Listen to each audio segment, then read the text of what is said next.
करे जी। हाँ जी,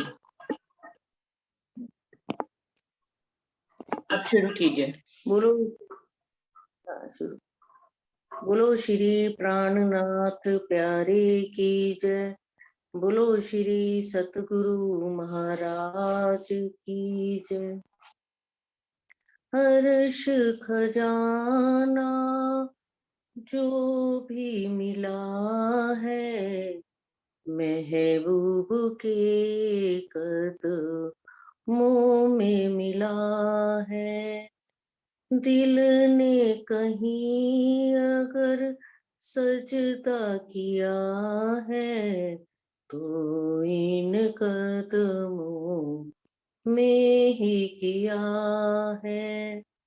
अर्श खजाना जो भी मिला है, महबूब के कदमों में मिला है।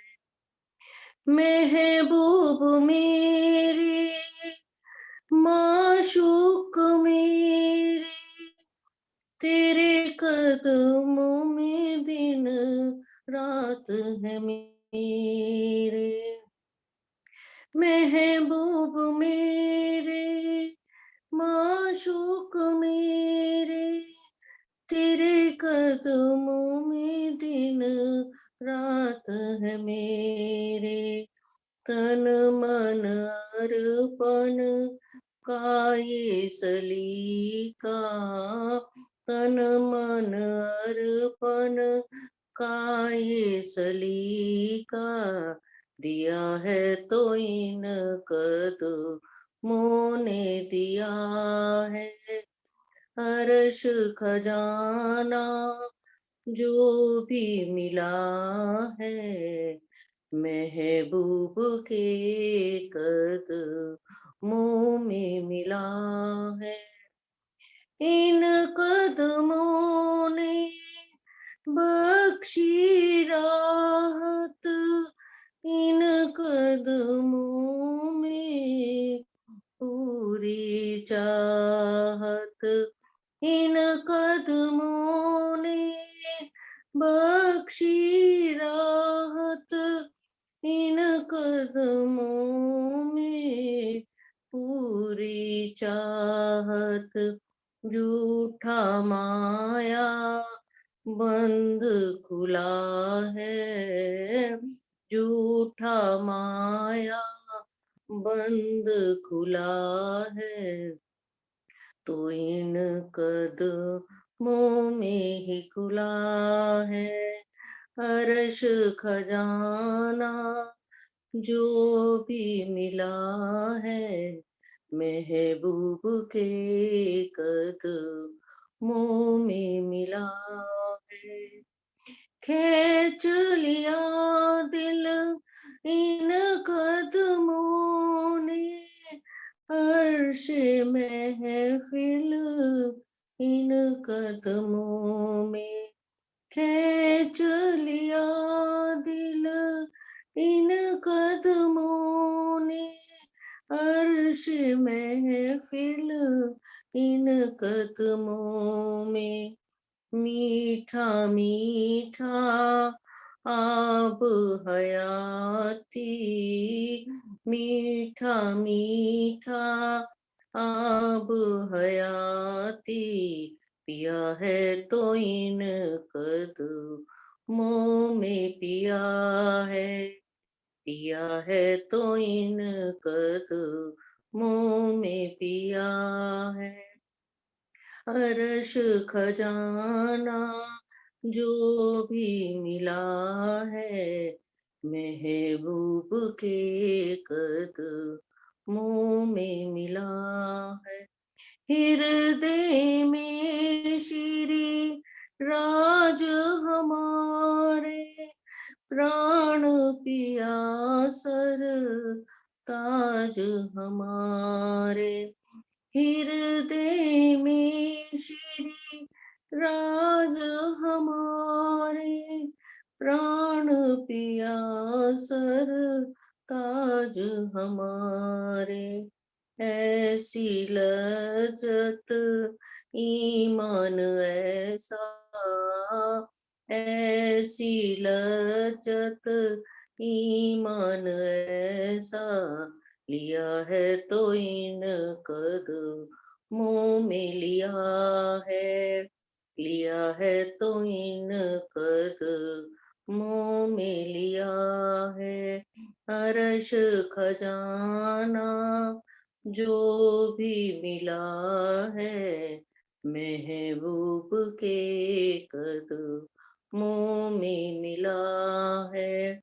दिल ने अगर कहीं सजदा किया है, तो इन कदमों में ही किया है, तो इन कदमों में किया है। बोलो श्री प्राणनाथ प्यारे की जय, बोलो श्री सतगुरु महाराज की जय। प्रणाम। प्रणाम जी। धन्यवाद। प्रणाम जी। प्रणाम प्रणाम जी, जी सभी। प्रणाम जी। आप शुरू करो दीदी। हाँ जी। बोलो श्री प्राणनाथ प्यारे की जय, बोलो श्री सतगुरु महाराज की जय, समस्त सुंदर साथ की जय। श्री बंदो सतगुरु चरण को करूं सुप्रीम प्रणाम, अशुभ हरण मंगल करन, धनी श्री देव चंद्र जी। श्री प्राणनाथ निज मूलपति, श्री महराज सुनाम, तेज कुंवर श्यामा युगल जी को पल पल करूं, पिया जी को पल पल करूं। प्रथम लागू दो चरण को, धनिये न छुड़ाइयो खिन, लाख तली लालेड़िया, मेरे जीव के ही जीवन, इन पाँव तले पड़ी रहूं। धनी नजर खोलो बातों, पलना वालों निरखो नेत्रे, मेरे जीव के ही जीवन, मेरे जीव के ही।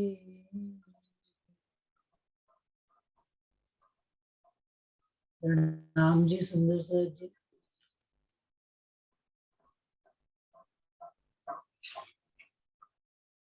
चरण निस्बत का प्रकरण अंदर तय, प्रकरण 7, चौपाई 20 हो गई थी, जिसमें आप इंद्रावती जी संबंध का दर्द लेकर हम सब सुंदर साथ को बता रहे हैं कि हम रूहें जो परम धाम से इस नासूत में आए, धनी के चरण कमल ही भूल गए, अपनी अर्श खिलवत में जो बातें हुई थी धनी को ही भूल गए, धनी की बातें भूल गए, इश्क रबद हुआ उनको भी भूल गए।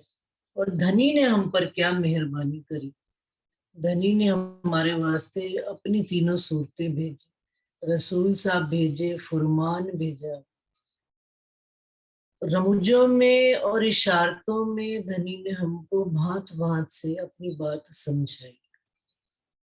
और तो और धनी ने हमारे ही दिल में आकर अपना ठिकाना घर बना लिया, और अब हमारे दिल को ही उन्होंने अर्श खिताब से नवाजा। जो दुनिया, जो हमारा वजूद इस संसार में माया मोह में भटका हुआ था, धनी ने अपने चरण कमलों से लगाकर अपने घर अर्श परमधाम की शोभा श्रृंगार और धनी की शोभा स्वरूप को आप हमारे ही दिल में बैठकर हमें समझाते हैं धनी।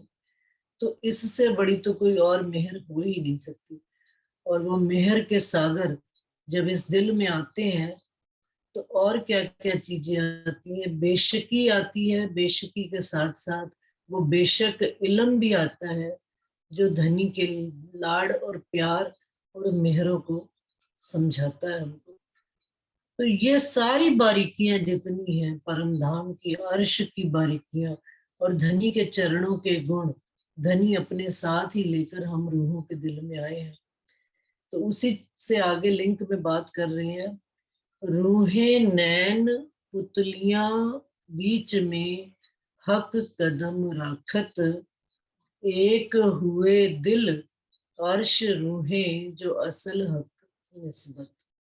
अब क्योंकि धनी अपने चरण कमलों समेत, अपने पूर्ण स्वरूप समेत मेहर का सागर हमारे ही दिल में आकर बैठे हैं, और रूहों को भी जब उनके सुखों का अनुभव हो रहा है, रूहें उन चरणों को अपने सिर माथे पर लेकर पूरे अर्श की गलियों में घूम रही हैं, और धनी ने भी रूहों के दिल को ही पूरा महल बना लिया है। तो कहते हैं रूहों ने उन चरणों को धनी के कहाँ पर रखा है, ऐसी कौन सी जगह है जहां पर वो कहीं पर भी जुदा नहीं हो सकते, दिल में तो बैठे ही बैठे हैं।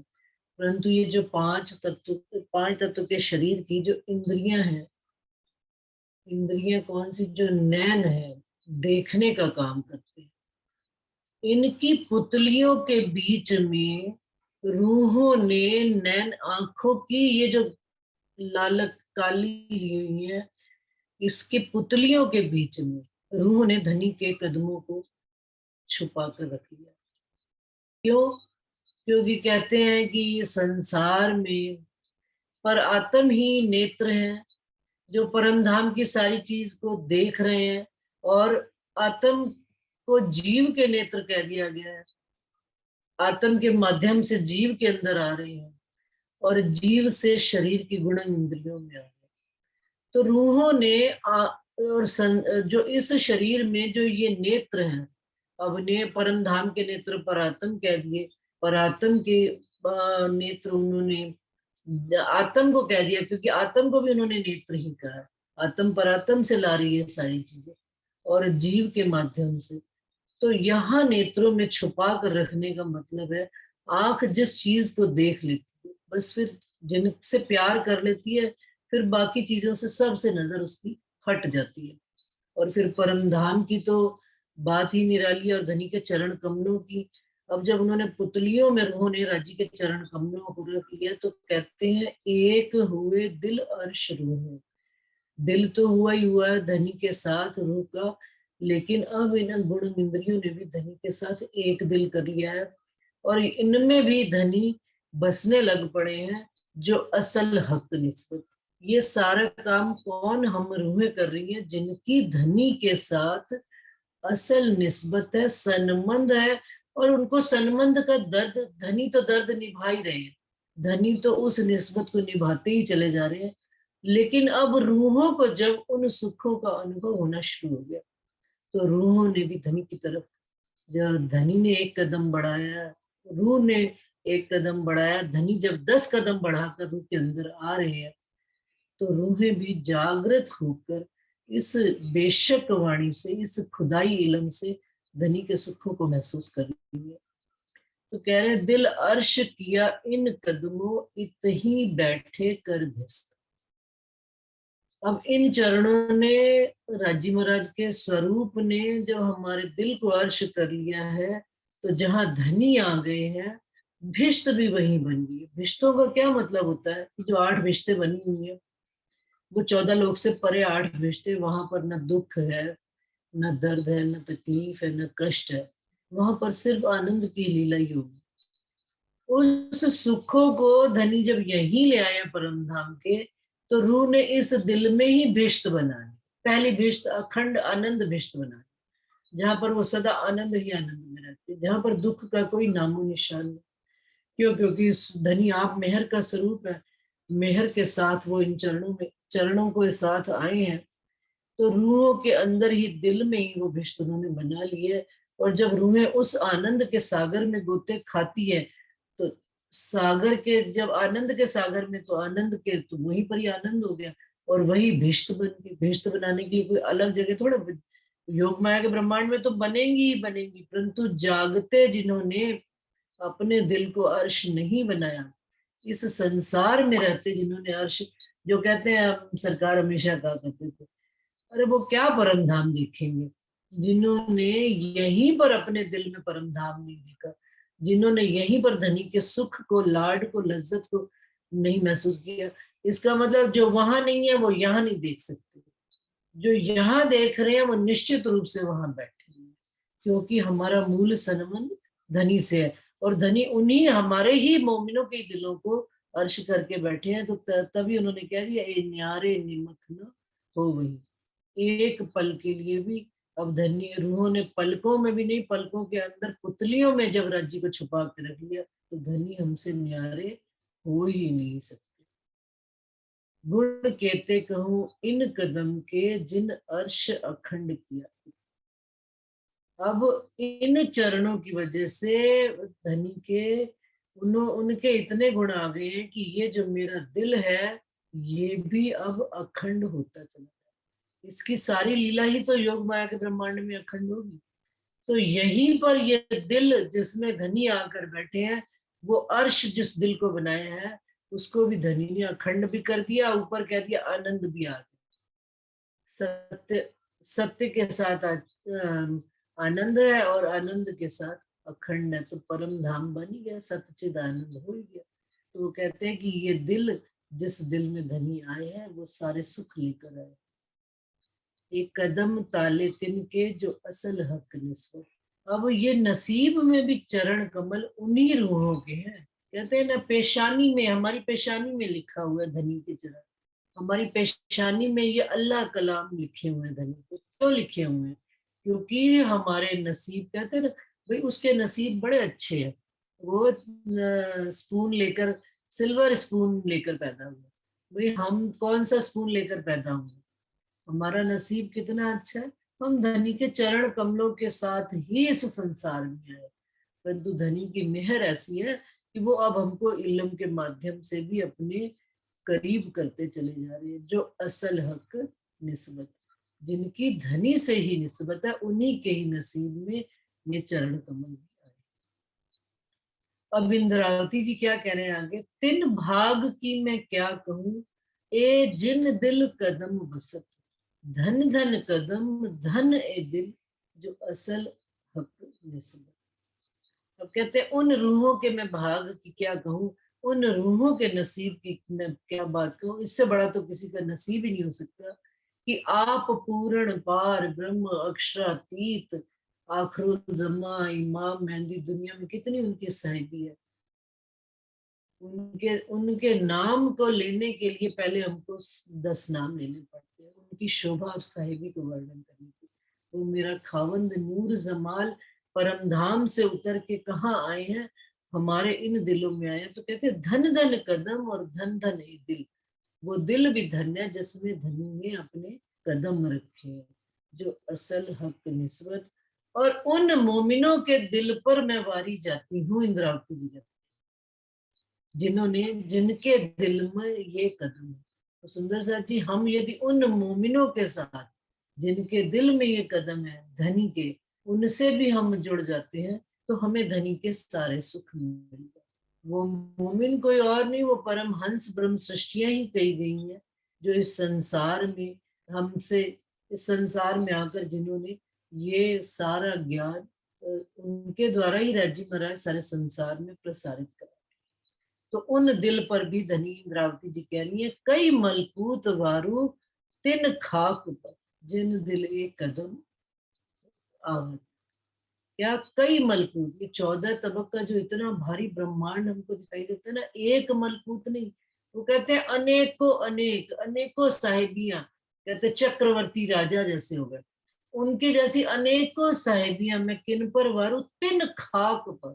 खाक क्या है? ये 5 तत्व का शरीर, उस 5 तत्व के वजूदों पर मैं वार दूं, जिनके अंदर इस निजस और गंदे तनों पर धनी ने क्या मेहर कर दी कि अपने चरण कमल उन्होंने, जिन दिल एक कदम आए, जिन दिलों में ये कदम आए हुए धनी के चरण कमल आए हुए हैं, उन पर कई मलकूत वार। अनेकों अनेक साहेबियां धनी संसार में कितनी भी साहेबियां मिले, लेकिन आपके चरण कमलों के सामने सब मिट्टी के समान।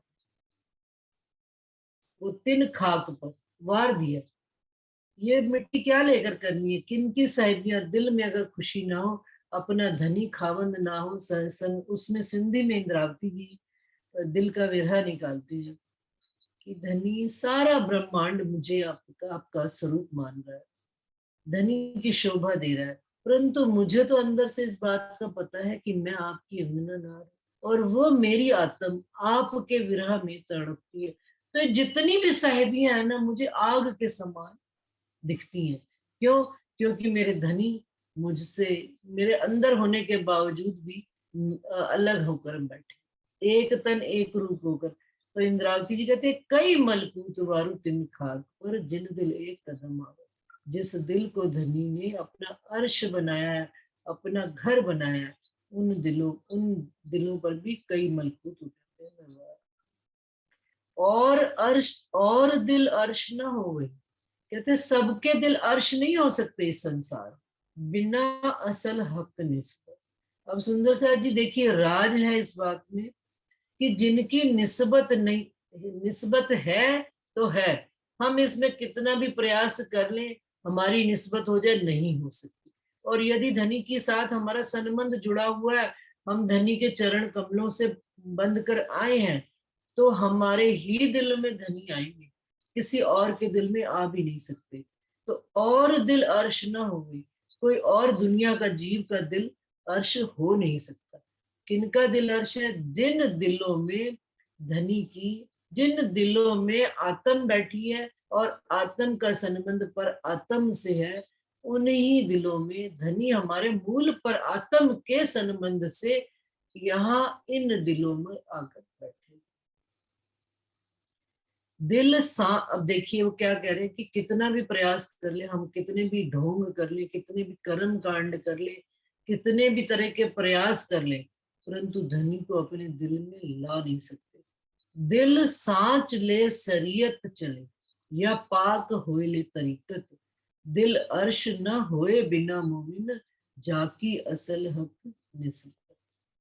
दिल सांच ले, ढोंग ना भी करे कोई, कहते बिल्कुल सच्चाई से, पूरी ईमानदारी से अगर वो कर्म कांड भी दिल करता है कोई, जिसको पता लग गया इस संसार में, मान लीजिए जीव भी श्रेष्ठ है, कोई ऋषि मुनि है जिन्होंने लाखों करोड़ों साल तपस्या करी है कि भाई हमें वो मेहंदी जमाना मिले, लेकिन उनके ऊपर आत्म नहीं है और अंकुर नहीं है, और वो फिर भी वो दिल, और उनको इस बात की वाणी की सारी खबर है, समझ है, तो वो कहते हैं अगर वो सांच ले शरीयत चले, सच्चे दिल से कर्म कांड भी करे और पाक दिल से वो उपासना भी करे, तो क्या है, दिल अर्श ना हुए बिना मोमिन। कितने भी करोड़ प्रयास भी हम कर लें, पर ये दिल अर्श नहीं हो सकता जब तक कि हमारे अंदर धनी का अंकुर नहीं है, जाकी असल हक निस्बत। तो इस बात में भी देखिए, क्यों ना होए मैं बुजुर्गियां मेरे जीव के यही जीव। इंद्रावती जी ने कहा है कि इस बात की भी दिल में बड़ी खुशी आती है कि धनी आपने ही, आपने हमारा चुनाव किया, आपने चुन चुन कर मोती इकट्ठे करके आपने हमें अपना अंकुर दिया है और हमारे ही दिल को अर्श किया। और यहाँ संसार वाले कई आग में झप रहे हैं, कई भैरव झाप झपाए, कई पहाड़ों से गिर रहे हैं, परंतु उनको ये निध नहीं मिलती है। क्यों? क्योंकि उनका संबंध नहीं है। तो संबंध की प्रगाढ़ता को हमें सुंदर साथ को समझना पड़ेगा।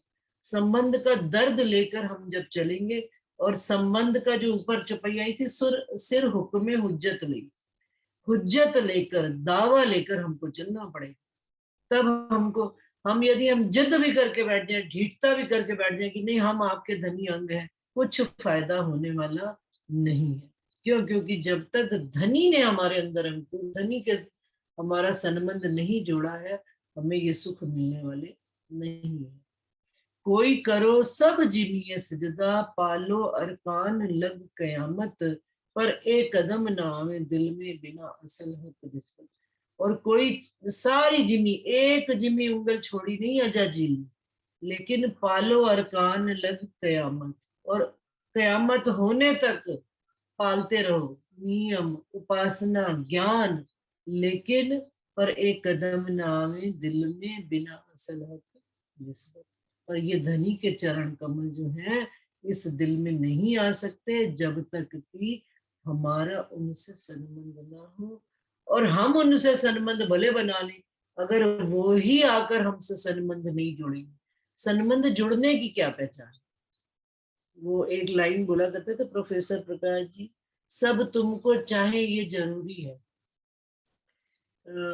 सब तुमको चाहे ये जरूरी है, पर वो क्या था भजन की लाइन, पर अभी हम याद आ जाएगी। सबको चाहें, ऐसा कुछ, पर हम सबको चाहें। नहीं नहीं नहीं, नहीं। इंदु जी मैं बताऊं। हाँ जी बताइए सब बताइए। हाँ सबकी नजर साकी पे हो ये जरूरी है, मगर सब पे साकी की नजर हो ये जरूरी तो नहीं। तो संबंध हमारा सुंदर सा जी कब बनता है, साकी की नजर हम पर हो, ये जरूरी है। संबंध तो तभी बनेगा ना जब एक लड़की किसी के घर ब्याह के आ गई, सारे परिवार वाले उसको बहू मान रहे हैं, लेकिन अगर पति ने ही नहीं उसको स्वीकार किया तो फिर वो कैसी वो ब्याहता कैसे कहलाएगी और वो सुहागन नार कैसे कहलाएगी। तो हम कितना भी प्रयास कर ले सुंदर सा, लेकिन धनी ने आकर यदि हमारा हाथ नहीं थामा और धनी ने आकर हमको सुहागिन, हम कैसे सुहागिन नार है जब धनी ने अपने चरण कमल रखी। रूह का श्रृंगार क्या है, धनी के चरण कमल। तो साकी की नजर, सबकी नजर साकी पर हो ये जरूरी है, लेकिन साकी की नजर सब पर हो ये जरूरी तो नहीं। डॉली दीदी ने बिल्कुल वो लाइन कंप्लीट करी है। तो ये बात इसमें आ रही है कि हम चाहें तो भी हम संबंध नहीं बना सकते, जब धनी ही आकर हमें आकर हमारा हाथ पकड़ेंगे और हमारे दिल में बैठेंगे तो रूह का श्रृंगार अपने आप हो जाएगा। 73 फिरके मोहम्मद के तामे एक को हक हिदायत, और नारी एक नाजी कया जाकी असल हक निस्बत। अब मोहम्मद साहब ने 73 फिरके इस संसार में धर्म के ही कहे हैं, धर्म जितने चले आ रहे हैं वो कह रहे हैं 73 फिरके हैं, उसमें जो 72 फिरके हैं उन्होंने कहा वो सारे नारी फिरके हैं, नारी माया को कहा गया।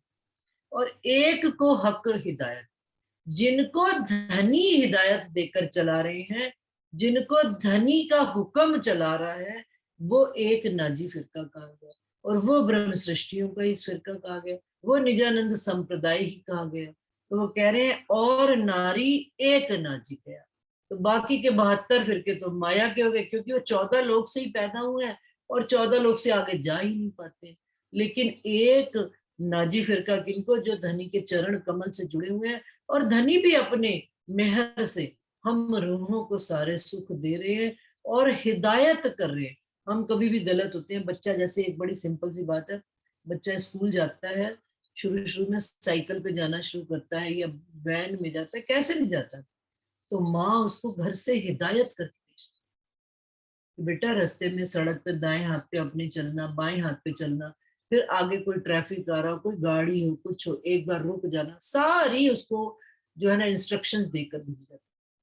तो अब हमको इस संसार में कौन चला रहा है, हम किस भांति से, जो धनी के चरणों में समर्पित हैं, तो धनी उनको ही हिदायत करे। हमको धनी एक एक कदम पर धनी हमको इंस्ट्रक्शंस दे। हमारे दिल में जो संदेशे ऊपर अभी ऊपर चपाई पड़ी थी, हक संदेशे आवत, संदेशे कैसे आते हैं भाई, पहले तो उन्होंने कह दिया कि रसूल साहब से आए, फिर रूह अल्लाह शामा जी लाए संदेशा, फिर प्राणनाथ जी लाई, ये वाणी उनके मुखारविंद से इंद्रावती जी की उतरी। तो उसके बाद भी तो संदेशे लगातार, पिछले 7 कारण वाणी की वाणी के माध्यम से संदेशे तो आ ही रहे, लेकिन उसके बाद जब धनी दिल में बैठ गए तो वो हिदायत, वो संदेशे क्या, वो हिदायतें हैं हमको कि हम कहीं भटक ना जाए, हम कहीं गलत ना हो जाए, हम कहीं अहंकार में ना जाए, नम्रताई बनाए रखें, गरीबी धनी से संसार में बनाए रखें। रूहे मोमिन कैसे बल बकरी जता उनका काम, और धनी की हिदायत में ही चलते चलते। अभी कल परसों उसमें पढ़ रहे थे बड़ी व्रत में, तो उन्होंने कहा मोमिन 2 तरह के होते हैं, पैगंबर 2 तरह के, कलीमुल्लाह और हबीबुल्लाह। तो मोहम्मद साहब ने कहा कि कलीमुल्लाह कौन होते हैं और हबीबुल्लाह कौन।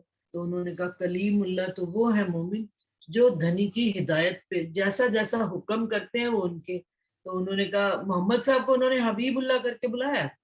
तो उन्होंने कहा हबीबुल्लाह कौन है?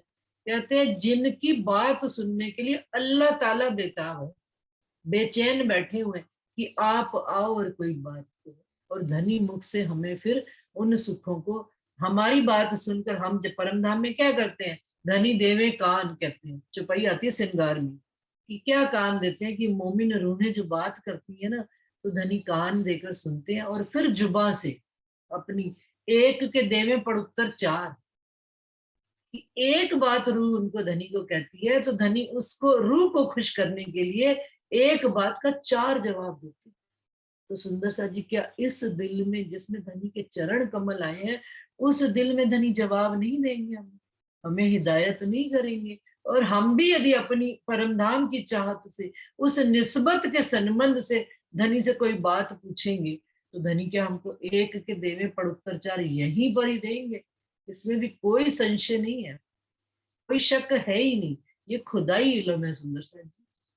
तो ये बात किनके, लेकिन है ये सारे सुख किनके? उन मोमिनों के लिए जिनके साथ धनी संबंध पाल रहे। धनी ने आकर हमको सुहागन नार बनाया। बाकी दुनिया कैसे लगी हुई है देखिए, बता रहे कोई करो सब जिम्मे सजदा, और कयामत तक भी वो पालते रहे तो धनी उनको वो, क्योंकि संबंध नहीं है उनको मिलेगा नहीं सुख। उत्तम होए खट कर्म करो आचार करो विधोगत, ब्रह्म चरण न आवे ब्रह्म सृष्ट बिना जाके ब्रह्म सो निस्पत। उत्तम होए यानी क्या, श्रेष्ठ जी, हम कह दिया ब्राह्मण जाति में पैदा होंगे, उत्तम जीव, उत्तम उसमें जाति में आ गए, और उत्तम हमारा जीव भी हो गया, कह दिया ना ब्रह्म ऋषि मुनि हो जिन्होंने लाखों करोड़ों साल तपस्या की हो। और उत्तम होए खट कर्म करो, लाख भांति के कर्म कांड कर लो, 6 भांति के जितने तरह की नमाज अदा कर लो, कुछ भी कर लो, और आचार करो विधोगत, और नियम से आचरण भी करो वैसा, हमने ये नहीं खाना, हमने वो नहीं खाना, हमने ऐसा नहीं करना, हमने वैसा नहीं करना। हमने कर्म कांड में हम देखते हैं कि राज्य पढ़ने हैं तो शरीर से 10 बार नहाने जा रहे हैं, बाथरूम में कपड़े बदल रहे, कुछ नहीं होने वाला सुंदर सा। सफाई आवश्यक है, इस बात में कोई दो राय नहीं, सफाई करना आवश्यक है। सुबह सुबह धनी के पास आए हैं, नहा धो के बैठना आवश्यक है। लेकिन अगर हम बिस्तर पर कल को पड़ जाएंगे तो कितनी बार नहा पाएंगे सुंदर सा जी, आप बताइए। शरीर कमजोर तो क्या, लेकिन धनी के जो चरण कमल और ये धनी के सुख आए तो क्या वो मुंह से निकलने बंद हो जाएंगे कि मैं नहाई नहीं, मैं धोई नहीं? ये कर्म कांड ये पालना भी तब तक है जब तक शरीर चलता है। लेकिन यहाँ पर तो दूसरी बात कह रहे हैं कि कर भी लो यदि करोड़ बार तो भी ब्रह्म चरण न आवे ब्रह्म सृष्ट बिना। धनी के चरण कमल अपने अंगों में ही आएंगे, अपने अंगों को ही हिदायत करेंगे, दुनिया उनको फॉलो करेगी वो अलग बात है, लेकिन धनी केवल किनको हिदायत करेंगे, धनी केवल किनको निर्देश देंगे, धनी केवल उन्हीं की बात सुनेंगे जो उनके अपने अंग हैं। खट शास्त्र पढ़ो कांड तीनों, कर्म निकर्म विदोगत, ब्रह्म चरण नामे ब्रह्म सृष्ट बिना जाके ब्रह्म शून्य। खट शास्त्र 6 शास्त्र 18 पुराण पढ़ लीजिए, और तीनों कांड, हमने अभी उसमें दूध पानी का निबेरा करा था 12 बजे वाली क्लास में, तो उसमें उन्होंने कहा 3 कांड उन्होंने बताया व्यास जी ने, कौन कौन से, कर्म कांड, उपासना और ज्ञान। तो तीनों कांडों का वर्णन भी जब कर लिया व्यास जी ने और अपने गुरु नारद जी के पास गए तो उन्होंने कहा, उनको सारे उनके चरणों में समर्पित कर दिए, वेद और शास्त्र, 4 वेद 6 शास्त्र 18 पुराण। तो जब उनको समर्पित किए तो नारद जी ने कहा कि कोई फायदा नहीं, तुमने डूबते हो को और डुबा दिया, कोई डूब रहा हो उसके गले में तुमने ये बांध दिया एक और पत्थर की, वो कल का डूबता आज ही डूब जाए। कर्म कांड ऐसी नीति है। तो कहते हैं कि खट शास्त्र पढ़ो कांड तीनों, कर्म नहीं कर्म विदोगत, और कितने भी कर्म कांड कर लो परंतु ब्रह्म सृष्ट न आवे ब्रह्म सृष्टि बिना, ब्रह्म चरण न आवे ब्रह्म सृष्टि बिना। तो फिर उन्होंने कहा कि फिर कैसे आएंगे? उन्होंने कहा आप जाओ ब्रज की लीलाओं का वर्णन करो। वो तो प्रकाश हिंदुस्तानी में वो ये बात बता रहे हैं तो ब्रज की लीलाओं में क्या है ऐसा उन्होंने कहा ब्रज की लीलाओं में प्रेम का वर्णन किया। तो वो आए जब संसार में वापस, उन्होंने ब्रज की लीला का वर्णन किया, तो ब्रज का जब प्रेम वर्णन करने लगे तो नहीं कर पाए। तो अक्षर ब्रह्म की पंच वासनाओं में जो सुखदेव जी थे उनके ही पैदा हुए थे, उनके ज्ञान से ही, तो वो उनके हृदय में जब बैठे तो अक्षर ब्रह्म की पंच वासनाओं के द्वारा धनी ने अपने अंगों के प्रेम का वर्णन, सखी भाव भजियो भरता। ब्रज में और भी तो कितना था उस समय, कितने ब्रह्मांड में सारा चल रहा था, लेकिन ब्रज की ही गोपियों का प्रेम वर्णन करने को कहा गया। क्यों? क्योंकि भले गोपियों को उस संबंध का ज्ञान था या नहीं था, ये मैटर नहीं कर रहा वहां पर उस संबंध से प्रेम जो धनी कर रहे थे गोपियों से, उस प्रेम को वर्णन करने के लिए उनको कहा गया कि वो तीनों कांडों के ऊपर वो प्रेम है। तो कह रहे खट शास्त्र पढ़ लो, ज्ञान भी कितना हो जाए, वो कहते हैं कितना वर्णन कर लो। कई सुंदर साथ मेरे को बात ही कहते हैं, आज के बाद सुंदर साथ जी ये चौपाई याद कर लो अपने दिल में कि ज्ञान कितना भी हो जाए, वर्णन कोई कितना भी कर ले, इंद्रावती जी कहती है, लेकिन ज्ञान से मिलने वाले राज्य नहीं। राज्य जब इंद्रावती जी कहती है, इंद्रावती जी धाम दरवाजे पे खड़ी हुई हैं, क्या तोलेंगी लेकर? प्रेम तोलेंगी। प्रेम और इश्क की जरूरत है सुंदर साथ जी, कोई फर्क नहीं पड़ता। आप नहीं वर्णन कर पाते, कोई वर्णन कर लेता है, कोई ज्यादा शब्दों का जाल बिछा लेता है, मैटर ही नहीं करता ये। अगर दिल में प्यार नहीं है धनी के, वो संबंध का दर्द है दिल में और प्यार है, सारा कुछ है, सारा खजाना है। इसके अलावा और कुछ चाहिए ही नहीं। जितना भी ज्ञान भी कोई करता है, कोई वाणी भी सुनाए, कोई चर्चा भी सुनाए, कोई कुछ भी करे, लेकिन क्या चीज पैदा करने के लिए? धनी के लिए अपना वो प्रेम और दर्द पैदा हो जाए कि धनी आप हमसे इतना प्यार करते हो, सारा ब्रह्मांड छोड़कर सारी दुनिया कितने कर्म कांड कर रही है, कितनी मेहनत कर रही है, कितनी तपस्या कर रही है, और हमको धनी ने देखिए जरा सुंदर सा, जरा तौल मोल तो करके देखो। खुशी नहीं होती इस दिल में कि वाह धनी, हमसे तो आपने कोई कर्म कांड ही नहीं करा। हम तो इस सेवा पूजा को जो सुबह आधे घंटे में हो जाती है, हम कहते हैं कर्म कांड। ये कोई कर्म कांड है?